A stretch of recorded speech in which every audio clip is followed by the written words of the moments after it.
दिल्ली का विधानसभा चुनाव हारने के बाद पूर्व सीएम अरविंद केजरीवाल की मुश्किलों में लगातार इजाफा हो रहा है।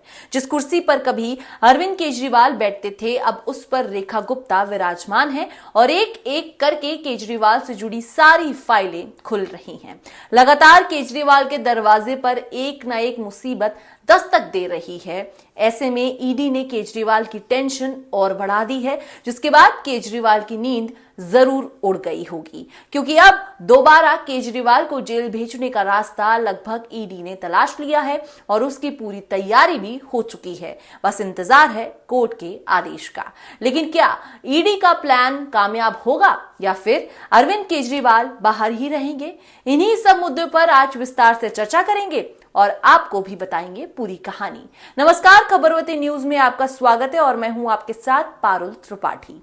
दरअसल दिल्ली की राजनीति में उस वक्त हलचल तेज हो गई है जब अरविंद केजरीवाल को मिली जमानत को रद्द करवाने के लिए ईडी यानी प्रवर्तन निदेशालय ने कोर्ट पहुंच गई है वो। जिसके बाद क्या कुछ हुआ और किस मामले में ये सब हो रहा है, चलिए पॉइंट टू पॉइंट सब कुछ समझाते हैं। आपको बता दें कि दिल्ली हाई कोर्ट में 17 मार्च को ईडी की उस याचिका पर सुनवाई होनी थी जिसमें आम आदमी पार्टी संयोजक और पूर्व मुख्यमंत्री अरविंद केजरीवाल को एक्साइज पॉलिसी केस में जमानत को चुनौती दी गई थी। सुप्रीम कोर्ट ने जुलाई में केजरीवाल को अंतरिम जमानत दी थी ताकि वो लोकसभा चुनाव में प्रचार कर सके। इससे पहले ईडी की विशेष अदालत ने केजरीवाल को नियमित जमानत दी थी, लेकिन हाई कोर्ट ने उस आदेश पर रोक लगा दी थी।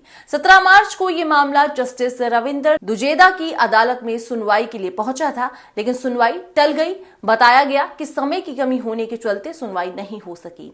कोर्ट मास्टर मामले के लिए नई तारीख जल्द तय करेंगे। आपको बता दें कि 17 जनवरी को केजरीवाल के वकील ने ईडी की याचिका का विरोध करते हुए अदालत से कार्यवाही पर रोक लगाने की अपील की थी। ईडी की तरफ से सीनियर वकील जोहेब हुसैन ने सुनवाई स्थगित करने की मांग की थी, क्योंकि अतिरिक्त सॉलिसिटर जनरल एसवी राजू, जो ईडी की तरफ से सुप्रीम कोर्ट में भी पेश होते हैं, उपलब्ध नहीं थे। केजरीवाल के वकील विक्रम चौधरी ने इस स्थगन का विरोध किया और कहा कि ईडी लगातार जुलाई 2024 से मामले में टाल मटोल कर रही है। निचली अदालत ने बेल पर लगाई रोक। केजरीवाल की गिरफ्तारी 21 मार्च को मनी लॉन्ड्रिंग केस में हुई थी, जो अब रद्द हो चुकी है और शराब नीति से जुड़ा है। बाद में 26 जून को एक भ्रष्टाचार मामले में भी उन्हें गिरफ्तार किया गया। ईडी ने 20 जून 2024 को निचली अदालत की तरफ से केजरीवाल को दी गई जमानत रद्द करने के लिए याचिका दायर की थी। इसके बाद 25 जून 2024 को हाई कोर्ट ने निचली अदालत के जमानत आदेश पर रोक लगा दी थी। 9 जुलाई को दाखिल अपने हलफनामे में केजरीवाल ने हाई कोर्ट को बताया कि उनकी गिरफ्तारी एक झूठी और मनगढ़ंत कहानी के आधार पर की गई है और ईडी के पास उनके खिलाफ कोई सबूत नहीं है। बाद में सुप्रीम कोर्ट ने 12 जुलाई 2024 को उन्हें अंतरिम जमानत दे दी थी, जिसके बाद से ही अरविंद केजरीवाल जमानत पर बाहर हैं। अब चलिए आपको एक बार शराब नीति के मामले से भी रूबरू करवाते हैं, जो अरविंद केजरीवाल के पतन का कारण बनी। क्या है दिल्ली शराब घोटाला?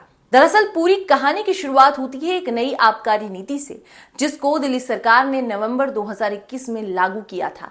इस नीति के तहत दिल्ली में शराब के कारोबार को निजी हाथों में सौंपा गया, लेकिन ये नीति शुरू से ही विवादों में रही। बढ़ते विवाद को देखते हुए दिल्ली सरकार ने जुलाई 2022 में इस नीति को रद्द कर दिया और फिर से पुरानी नीति बहाल कर दी। कैसे हुआ खुलासा? इस पूरे गड़बड़ झाले का खुलासा कैसे हुआ, चलिए वो भी बताते हैं।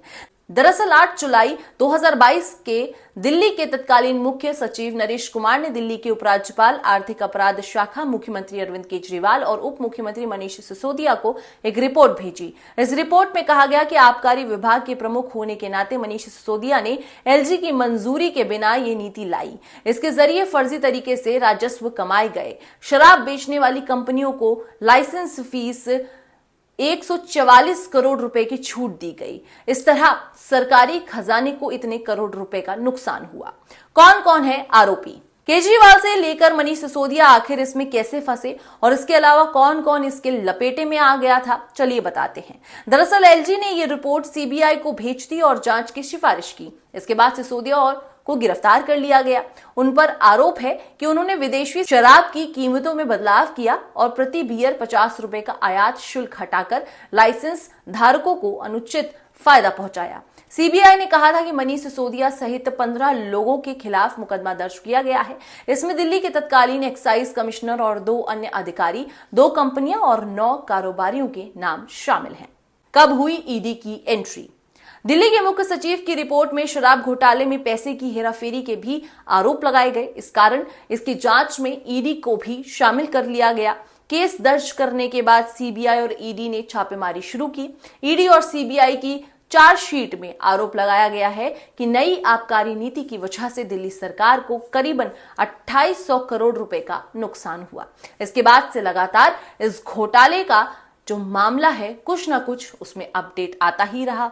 लेकिन अब देखना होगा कि जब अरविंद केजरीवाल की जमानत मामले में सुनवाई होती है तो क्या कुछ फैसला कोर्ट लेगा। वैसे आपको क्या लगता है कि क्या अरविंद केजरीवाल की जमानत रद्द होगी? कमेंट सेक्शन पर जरूर बताइएगा। फिलहाल इस खबर में बस इतना ही। अगर आपको ये वीडियो पसंद आई है तो प्लीज लाइक कीजिए, शेयर कीजिए, चैनल को जरूर सब्सक्राइब कीजिए और ऐसे ही खबरवती को ढेर सारा प्यार देते रहिए। शुक्रिया।